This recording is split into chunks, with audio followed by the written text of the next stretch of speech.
ఆడపిల్లని ఈడి దగ్గర, ఈడిపిల్లని ఆడి దగ్గర. అర్థమైందా? మరొకసారి చెప్తాను. ఈడిపిల్లని ఆడి దగ్గర, ఆడపిల్లని ఈడి దగ్గర.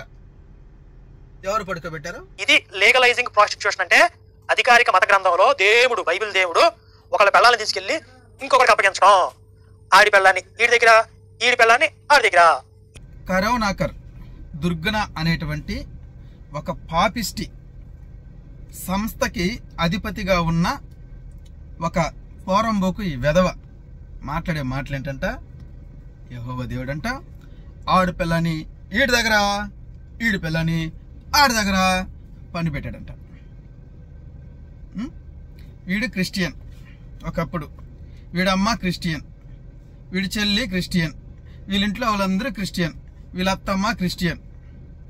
అంటే మేమందరమి నీలా రే పొరంబు కూడా నీలాగా మీ ఆడవాళ్ళని ఊహించుకోం. ఎందుకంటే వాళ్ళు దేవుని దగ్గర ఉన్నారంటే వాళ్ళు పరిశుద్ధంగా ఉన్నారు అని మనస్ఫూర్తిగా మేము కోరుకుంటాం.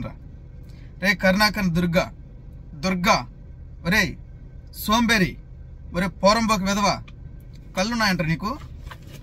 కొంచెం ఆ గుడ్డు కన్ను తీసేసి ఒక మంచి కన్నుతో చూడరా గ్రంథాన్ని, మంచిగా ఉంటాయి. మంచిగా చదువు. అట్లాంటి బుద్ధి నీకు లేదు కదా, నీకుండేది పొరంబోకు వెధవ బుద్ధి కదా, అందుకనే ఇట్లాంటి పొరంబోకు మాటలే మాట్లాడతాం. సరేనండి ప్రేక్షకులారా, వీడు ఏమన్నాడు? ఈడి పిల్లని ఆడి దగ్గర, ఆడి పిల్లని ఈడి దగ్గర అన్నాడు కదా. సరే, వాళ్ళ గ్రంథంలోకి మనం వెళ్దాం. వాళ్ళ గ్రంథం ఏంటిది? శ్రీదేవి భాగవతం. శ్రీదేవి భాగవతం దీంట్లోకి వెళ్తే మనము 674వ పేజీ గంగా సరస్వతుల కలహం అని అంశం ఉంటుంది. చాప్టర్ మనము ఆ చాప్టర్లో మనము గమనిస్తే చదువుకోండి. ఇదేనండి, ఇదే చాలా పెద్ద బుక్కే, మీరు కూడా ఒకసారి చదువుకోండి. ఏముంటుందో ఒకసారి విందాం. సరస్వతీదేవి గంగా శాపం వల్ల భారతదేశంలో నదిగా అవతరించింది అన్నావు. వారిద్దరికీ కలహం ఏమిటి, ఎలా వచ్చింది తెలుసుకోవాలని కుతూహలంగా ఉంది. వేదసారులైన కథల్ని వినడం ఎవరికైనా కుతూహలాన్ని కలిగిస్తుంది కదా అని మాట్లాడుతూ, అయ్యా ఆ శాప వృత్తాంతం తెలియజేయ మాకు అని అంటాడు. నారాయణుడు సరే అని అన్నాడంట. అని దాని శాప వృత్తాంతం అనేదానికంటే కామ వృత్తాంతం అంటే పర్ఫెక్ట్గా సెట్ అవుద్ది దానికి. శాప వృత్తాంతం కాదు, కామ వృత్తాంతం అనాలి. ఎందుకంటున్నానో ముందు మనకు తెలుస్తూ ఉంటుంది.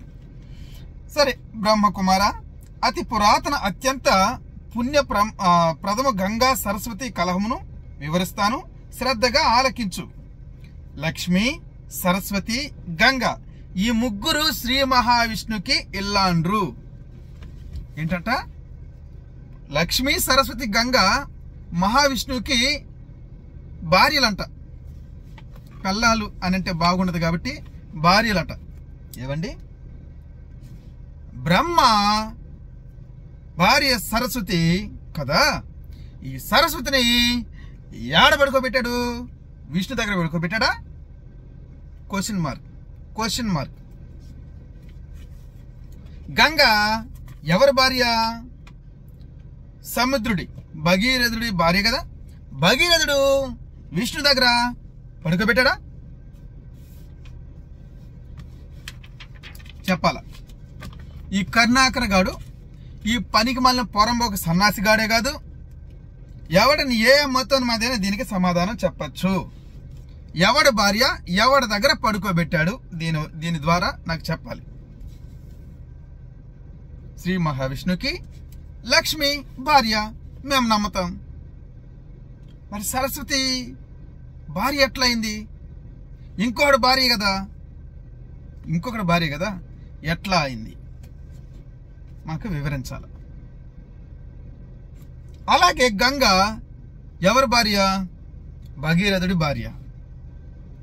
ఇతనికి ఎట్లా పెళ్ళామైంది అంటే ఎవరి పెళ్ళాన్ని ఎవరి దగ్గర పడుకోబెట్టారు? ఇది నా ప్రశ్న. రే పొరంబోకు, ఇట్లుంటదిరా ఇది నిజమంటే. ఒకరికొకరు జుట్లు పట్టుకొని నా మొగుడు నా మొగుడు నా మొగుడు అనని వాళ్ళు కొట్లాడుకొని ఒకరికొకరు శాపాలు పెట్టుకొని ఈ పొరంబోకోడు ఎవరో ఈ పొరంబోకోడు ఉత్తముడే కాదు, అందరిని ఒకలా చూడడు అని ఇక్కడ ఉంటే చూడండి ఒకసారి. మగడు ధర్మాత్ముడు ఉత్తమోత్తముడు అయితే భార్యలందరి పట్ల సమతా బుద్ధి ఉంటుంది. కలుడిది అంతా పక్షపాత బుద్ధే, తెలిసిందే కదా అని ఇక్కడుంది. అంటే వేరేవాడి భార్యని మాత్రం వీడు బాగా ప్రేమిస్తున్నాడంటే దాన్ని ఏమనాలి? రే ఏమనాలరా? రే కరుణాకర్ దుర్గన